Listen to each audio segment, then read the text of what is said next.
Hey guys, thank you for checking out Menace Apparel, building a brand, converting an Epson 2720 printer into a sublimation printer, part 2. So this is going to be a quick video. I just wanted to give you a breakdown and a little review on the printer. So this is the Epson 2720, and it's an eco tank printer, which is great because you can just I'll show you when I show you the printer, but you can put the bottles in. You flip the bottles upside down, just pour it right in. So when you receive this printer, you'll receive the 4 bottles separately in a separate pouch. That's the regular ink for the printer. So you have to order sublimation printer and replace this printer with replace this regular ink with sublimation ink. Don't ever put the regular ink that it comes with into the printer. Once it becomes a sublimation printer, you can't go back. So you have to pour it in. So this is the Epson 2720. This is the cheapest I found in the series, and this one I purchased for $200 at Target, and it was if you check online, you'll see for different prices, $250, $275. If you have a Sam's Club membership or BJ's membership, it's $200. And then they have 2720, then they have 3740, and then they have other ones, and they just go up about $80 to $100 each, each level. It's about the same size printer, and I'm sure it works a little better. That's probably why it costs a lot more money. So this is it right here, and I'm going to show you the printer. It's already outside of the box. It's empty. Let me toss that over. So here's the printer. This is the Epson 2720. Now I'm just going to stand up and make sure that the printer's in the shop. So give me 1 second.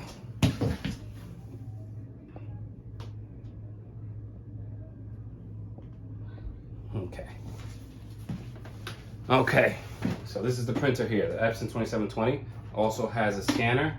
You won't be needing that. And when you want to print, this is the tray here. You slide it through the back and it comes out here. So when you first receive it, you take out the box.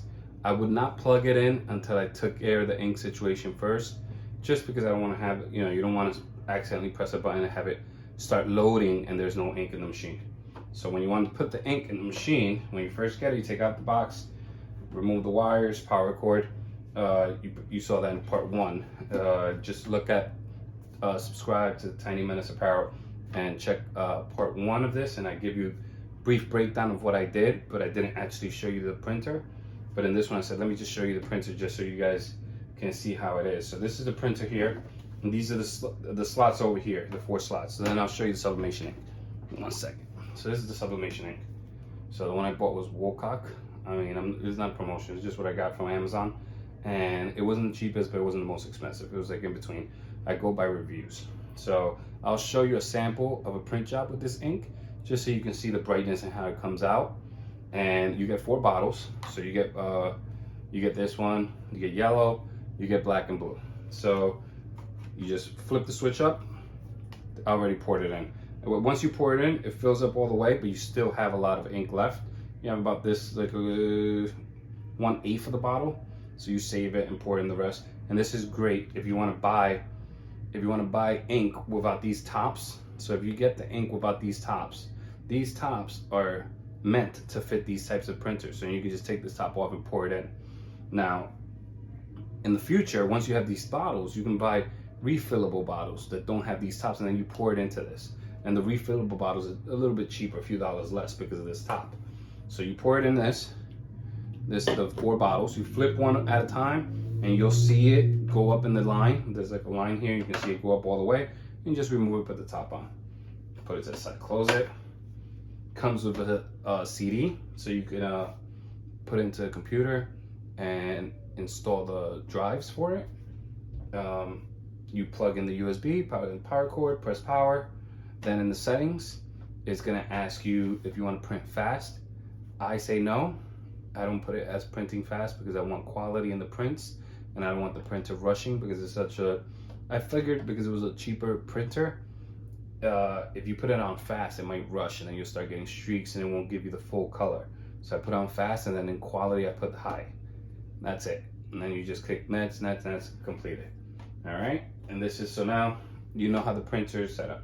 So when you want to sublimate, If you haven't sublimated before, there's 2 different ways. So there's a few ways, but 2 main ways. So there's sublimation through paper. So you would use these sublimation sheets. So this is the brand, one brand, and this is 8.5 by 11, and it's just regular sheets. And you would print on these sheets, and once you print on them, so let me just take one out. So I've used a few just to practice. So this is, see, has written on the back, it says A-Sub, the name of the brand. So you would put it like this. On this print on the Epson, you put it the printing side up. Then it comes sliding out and the print job is on the top. So you would print on this. And if you have a Cricut or Silhouette, you can upload it in your Cricut Silhouette program first, your design, and then you can print to cut. So then the Silhouette or the Cricut program would send it to your printer, it'll print it. Once it's printed, it'll come out of your printer like this. So this is with the Cricut. I have a Cricut Explorer Era 2. So this is my son's design right here for our new collection is going to be dropping soon. This is a Menace shirt for kids and adults, but he drew this character right here. And so this box here is the guide for the Cricut. The Cricut scans the lines on all 4 sides so it can measure out where everything is, and it cuts accordingly around the design and around the words, and it cuts inside the word as well, depending on how you set up the program. There's a PNG file with all of this already deleted in the image and a transparent background, so it just cuts around that. So you would get the printout like this, then put it in the printer. No, sorry, you put it on the mat, on the Cricut mat, and I'm looking for the Cricut mat now. I don't know where it is. Oh, I have one here. So there's a Cricut mat right here. So with the Cricut mat, you would stick it on. So it starts by 1 and 1 going that way. So then the image, whatever image is on the screen, on the computer, from the Cricut, you would place it on the mat, that image. So if the image is this way, place it this way. If it's this way, place it this way. So you start here, place it there. Now, some people with the Cricut, this is just a bonus tip. I'm gonna put this in a separate interview, but sometimes you'll print to cut, and then you put it on the Cricut mat like this, and you run it through the machine, and the machine is not reading these black lines. Now, there could be 2 reasons. Number 1, you didn't let it dry. You didn't let it dry long enough. So typically when you print these, you have to wait 24 hours for them to dry before you can run it through the machine. So then when the machine's running over it, it's not messing with the paint, with the ink, and making streaks and stuff. So you would put it to the side for 24 hours, or you can put it on the heat press, bring down the plate just a few inches away from it, and just leave it there for about a minute. I put it for 30 seconds, then I rotate it, put another for 30 seconds, maybe a little longer, just to let the ink settle, dry a little bit, and then you run it through the machine, through the Cricut. Now, depending on the type of Cricut you have or the type of Silhouette, sometimes it has issues reading the lines, the black lines. So then you take a ruler and you trace the black line with a Sharpie. Now on top of that, another bonus tip is you have to wait for that Sharpie ink to dry as well. So you have to wait a few minutes, just shake it around, because I traced it and I put it in the Cricut, and then it didn't read the lines. When I took it off and I shook it, I saw that it was shiny a little bit too much in different areas. Then when it was dry and it was flat, then I put it in and it cut right away. So this is how it looks. Now this is on, sorry.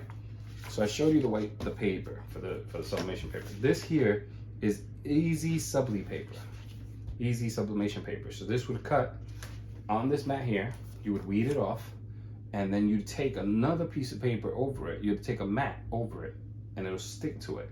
You flip it the other way, and then you stick it on the shirt, and then press it. So easy subli transfer, then easy subli mat would go over it to transfer it over to your shirt. So this is easy subli. Now, with the sheets, let me put this inside here. With these sheets here, this is how it comes out. So I want to show you both ways. So with the sheets, it would come out like this. So this is after you've cut it. So there's another design, and see in the back it says A-Sub, which is the brand of the paper there, the sublimation paper. So this here is non-stick. It's like cardboard feeling, but when you print these, you have to remember to mirror the image, because this image, since this is white paper, you're not going to press it on this side. you're gonna press it on the side that it prints on. So you have to make sure it's mirrored, so when you put it up against the shirt, it's facing the right direction. With the Easy Subli, it's up to you if you want to mirror it.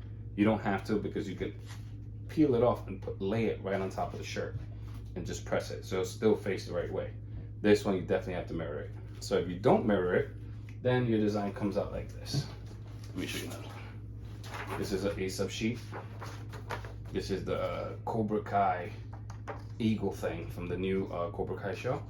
I was making this for a family friend, and it says Eagle Fang Karate, but once you press it, it's going to be facing the wrong direction, so it's going to say Eagle Fang Karate in the opposite direction, because I forgot to mirror it. So this is the waist here.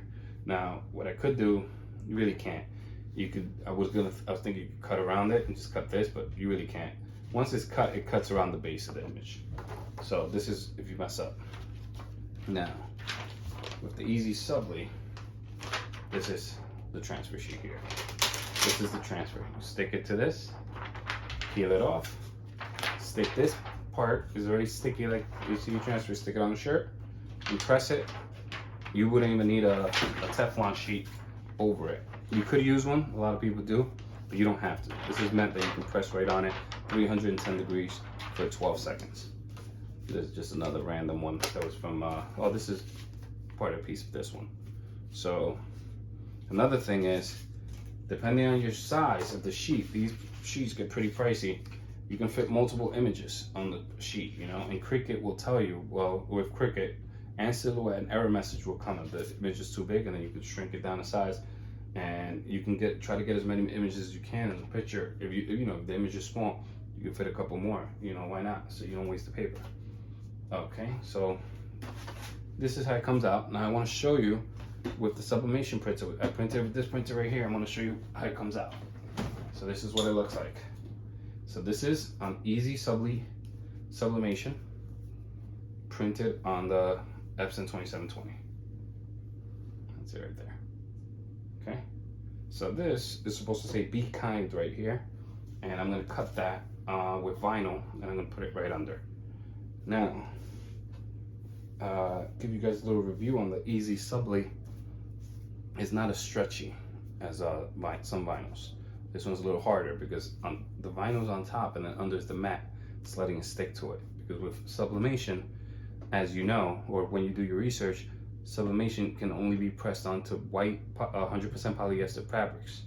So if it's not 100% polyester, once you press it, it looks okay. But when you wash it, then it starts to go bad.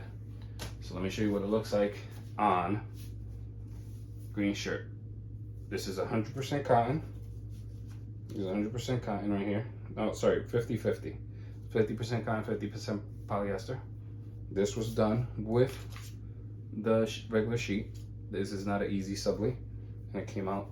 This is the brightness. This is the color. I know it looks a little dull. See, it looks a little dull, but once the heat hits it, activates the colors, and it merges into the shirt. It really stands out. But when you press it on a shirt that's not 100% polyester, and you don't have that matte behind it like the Easy Subli does, then when you wash these, it comes right off. Well, it definitely fades a lot, and then it comes right off. So it's not something you can really sell. Maybe if you want to do it one-off for like an event or something, but costs a lot of money. So I know I'm giving a little quick review on the printer and how to set it up. So basically I told you how to set it up. I showed you how the print jobs look. Now let me just show you one more thing. These are some shirts I just bought from the craft store just to try them out. And these are Cricut infusible ink shirts, compatible with infusible ink. Now these shirts are, let's see, 95% polyester, 5% elastane. So these shirts, I'm told, are perfect for sublimation. So I bought 2 V-neck shirts, 1 medium, 1 large for my wife. I didn't know what size she wanted, so I got both. And then if she doesn't like one, I can give it to my sister or someone in the family, and they'll get it. But once I press these, I'll make another video and I'll show you guys how these came out. The Cricut infused, I don't know, it's a Cricut V-neck t-shirt, and it's just compatible with infusible ink. So they say it's perfect for sublimation. So if you get the sublimation printer, what are you gonna need? You're gonna need the printer, you're gonna need to buy the ink. So I bought this one. It's about 38 bucks. Bought the ink. And then you're gonna need something to, when you wanna press the shirt. You can't use Teflon. When you use Teflon, the image gets on the Teflon because it's ink. So if you press it, an outline of your design comes on here. Then when you press a different design on a different shirt, that ink that's left on the Teflon might merge onto a new shirt. So what you want to use is parchment paper. So this is just something I got in a discount store. No, I think Walgreens, somewhere. So you got this parchment paper, and the great thing about this is cheap, and you can just tear as much space as you need to cover your design, and then you just throw it away and you get another one. You pull another one. It's pretty long, 30 square feet. It's gonna last a long time. So I have 100 sheets. I don't know if it's gonna last 100 sheets to print 100 designs, but it'll last about half, I bet. So there goes that. So that's the Epson 2720 sublimation printer conversion.